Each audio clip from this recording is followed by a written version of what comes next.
अभी हम पहुंचे हैं पटना के मनेर में, जहां पर देख लीजिए नगर परिषद के चुनाव को लेकर राजनीतिक सरगर्मियां तेज हो गई है।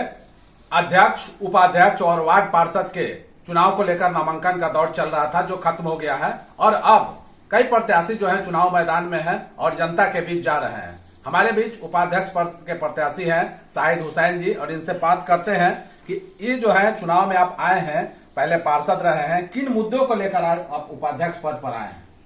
नगर परिषद में जो बेसिक मुद्दा है, जैसे पहले होता क्या था कि नाली का निर्माण वार्ड में राशि के अनुसार नाली का निर्माण कर दिया गया, कोई उसका लेवल नहीं लिया गया, कोई इसके लिए योजना नहीं बनाई गई कि नाली कहाँ से निकलेगा तो कहाँ जाके इसको मिलाना है। यह मुद्दा जो है सबसे बड़ा मुद्दा है मनेर में। पानी जब बरसात के दिनों में रोड पर पसार रहता है, अभी भी देखा जा रहा है कई जगहों पर जल जमाव है, गर्मी का दिन है, फिर भी यही कारण है ना कि नाली का जो बनावट है, जो होना चाहिए एक योजनाबद्ध तरीके से, वो नहीं हुआ। आखिर क्यों, क्या वजह रही? वजह यही रही कि वार्ड बाई वार्ड जो राशि के हिसाब से योजना बनता गया, और ये योजना उस समय डायरेक्ट चुनाव होता नहीं था। चेयरमैन अपनी सीट बचाने के लिए, वार्ड पार्षद को खुश रखने के लिए उनके पसंद के हिसाब से योजना को दे दिया करते थे, जिसका परिणाम यह हुआ कि कहीं नाली ऊंचा, कहीं नाली नीचा और लेवल में नहीं आ पाया। इस बार जो आप कह रहे थे कि जो वार्ड पार्षद को खुश रखने के लिए ऐसा किया जाता था, लेकिन अब डायरेक्ट चुनाव होंगे, इससे क्या फायदा होगा? इससे स्वतंत्र रूप से काम होगा, एक योजनाबद्ध तरीके से काम होगा, योजना बनाई जाएगी। बड़े बड़े योजना को जो नगर निकाय में क्षेत्र में है, अब पूरे नगर निकाय को ध्यान में रखते हुए योजना तैयार किया जाएगा। और सड़क हो, मुख्य सड़क हो, मेन नाला हो, मेन होल हो, इस सारे का जो निर्माण किया जाएगा वो एक योजनाबद्ध तरीके से किया जाएगा। यहाँ जो जाम की स्थिति है बड़ी भयावह है, इसे लेकर कैसे आप निपटेंगे? देखिए, जाम की स्थिति हमारे यहाँ है प्रशासन की निष्क्रियता के कारण है, और जो अध्यक्ष नगर पंचायत सरकार है उस समय, और आज नगर परिषद जो बन गया है, ये नगर परिषद क्षेत्र में जो अध्यक्ष उपाध्यक्ष थे, इन्होंने इस पर कोई ध्यान ही नहीं दिया। नो एंट्री, मैंने पहले जब मैं पार्षद था तो इस बात को कहा था सदन में कि आप ऐसा कीजिए, जो हल्दी छपड़ा से मनेर की ओर जो ऑटो आ रही है उसे आप बांध पर रोक दीजिए।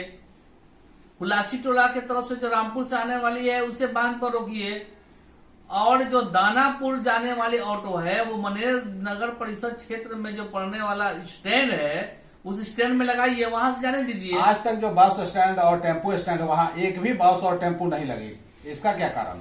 इसका कारण है, देखिए, टेम्पो स्टैंड और बस स्टैंड का तो पैसा नगर परिषद से दिया जाता है प्रत्येक वर्ष, और वहां चलता क्या है, गैरेज, जिससे कारण अतिक्रमण हो चुका है जमीन का।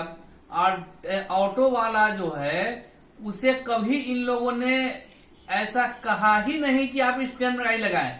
अगर आप बंदोबस्ती शराब की बंदोबस्ती करते हैं, आप परवाना में लिख दें कि यदि स्टैंड में गाड़ी नहीं लगाएंगे तो आपकी शराब की बंदोबस्ती रद्द कर दी जाएगी। तो संभावना था कि सारे टेम्पो वाले अपना लेके लगाते वहां। इसका ये जो जाम है उसका फिर अस्थायी जो निदान है वो कैसे होगा?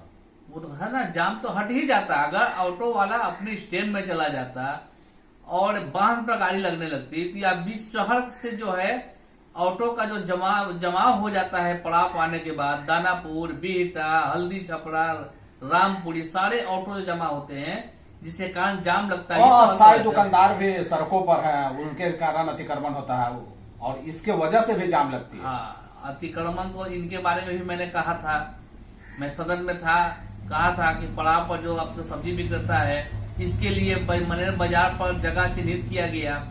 उसमें कुछ काम को अंजाम देने के लिए टूटी फूटी जो सामग्रियां थी उसे हटाया भी गया, काम लगाया जाएगा, वहां मार्केट बनाया जाएगा, सारे लोगों को कहा भी गया था। पता नहीं कार्यपालक पदाधिकारी और उस समय के अध्यक्ष के दिमाग में कौन सा बात आया कि यह जो है आपका पेंडिंग हो गया। अच्छा, इस बार जो है नगर पंचायत से नगर परिषद हुआ है, लेकिन उसके बावजूद कई वार्ड जो हैं आज सड़क मार्ग से नहीं जुड़ी हैं, क्या कहेंगे?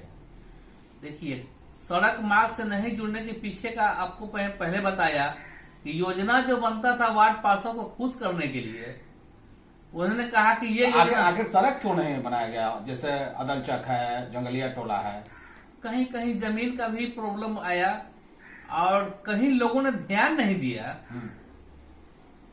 आजादी के बाद से अभी तक नहीं जुड़ा। और वो भी सबसे बड़ी बात है कि ग्राम पंचायत नहीं, नगर पंचायत, नगर परिषद हो गई है। ये रहने वाले अध्यक्ष जो थे पहले, इन लोगों की भारी कमी और निष्क्रियता का प्रमाण है कि अभी तक बताइए, दुर्भाग्य है कि शहर को जोड़ने वाला और शहर में शामिल, नगर निकाय में शामिल क्षेत्र और सड़क से वंचित रह जाए। ये तो बड़ा दुर्भाग्यपूर्ण। चलिए, इस बार आप नामांकन के उपाध्यक्ष पद के लिए क्या प्राथमिकता होगी?